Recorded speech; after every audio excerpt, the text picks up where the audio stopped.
Welcome to our explainer on the absolutely wild ride that is CSS. We're going to trace its journey from a pretty simple styling language to the powerhouse ecosystem of tools we all use to build the modern web.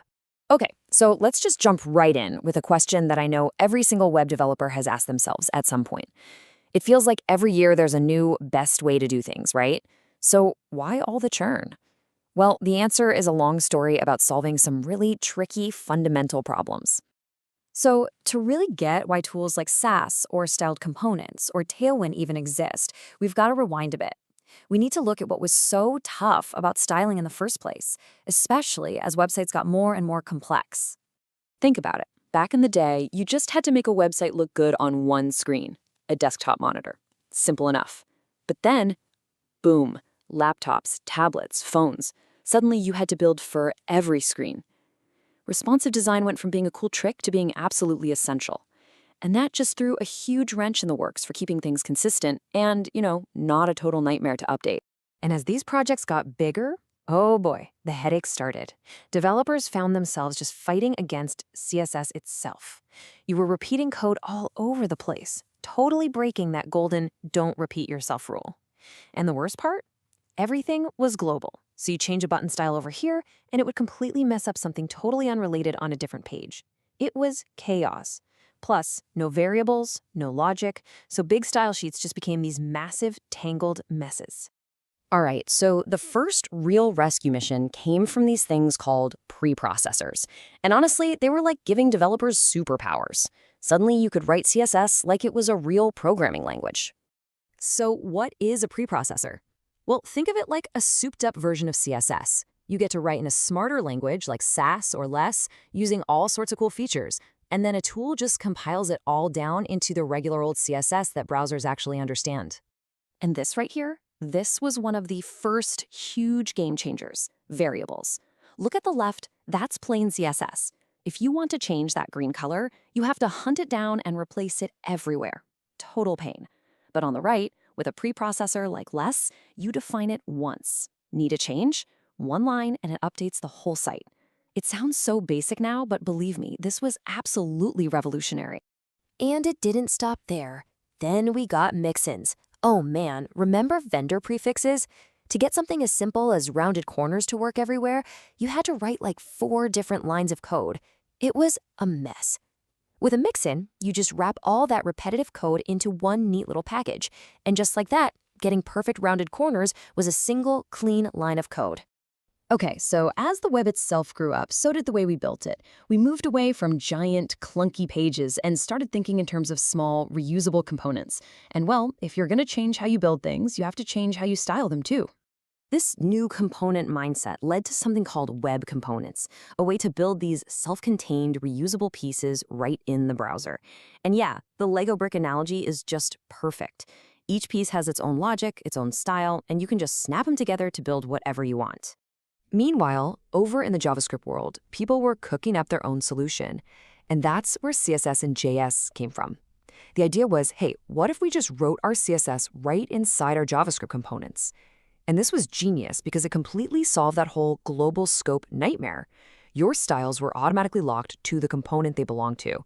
No more accidental override. And pretty soon, a couple of heavyweights emerged, emotion and styled components. You kind of had to pick your preference.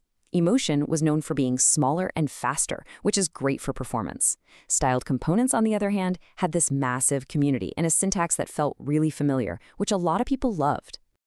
All right, so the next big thing was, well, it was a totally different way of thinking, a really radical shift. The question became, what if we stopped writing CSS altogether? What if we just had a huge toolbox of tiny single-purpose classes and used them directly in our HTML? And that's the whole philosophy behind utility-first CSS, which frameworks like Tailwind CSS made super popular. Instead of creating a big .card class in your style sheet, you just build the card style right in the HTML by stringing together these little utility classes. One for padding, one for background color, one for a shadow. It made building things out insanely fast. But then, tools like Uno CSS came along and took it to the next level.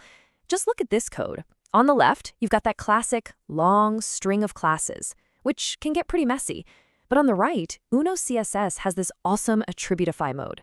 It lets you group styles into attributes, making the whole thing way cleaner and easier to read at a glance. And this wasn't just about looking pretty. We're talking about raw speed. Udo CSS was built from the ground up for performance. I mean, up to 200 times faster in some benchmarks. That's not a small difference. It means you're getting all this power with basically zero performance cost.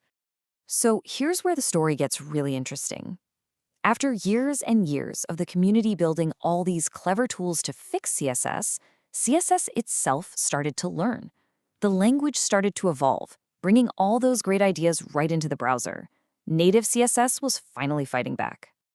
I mean, the really hard problems we used to need frameworks for, now we have elegant native solutions. CSS Grid and Flexbox, they make complex layouts feel like child's play. And with modern media queries, we have such fine-grained control over responsive design, all built in, no extra tools needed.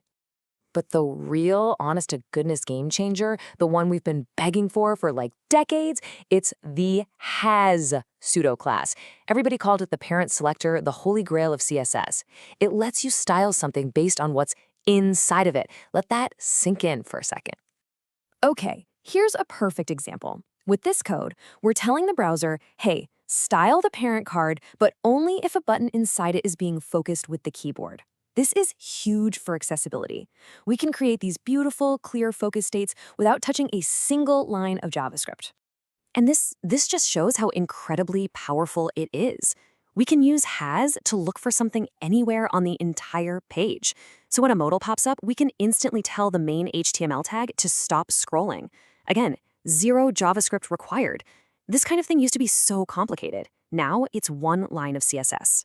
It's just, wow. So when you step back, you see we've come completely full circle. This whole quest for the perfect way to write CSS led to all this amazing innovation outside the language, from preprocessors to CSS-in-JS to utility first. And all those brilliant ideas are what pushed CSS itself to become what it is today. And that leaves us with one last big question to chew on. Now that native CSS is getting so powerful, absorbing all the best ideas from the ecosystem, what comes next? What do you think the next big leap in web styling is going to be?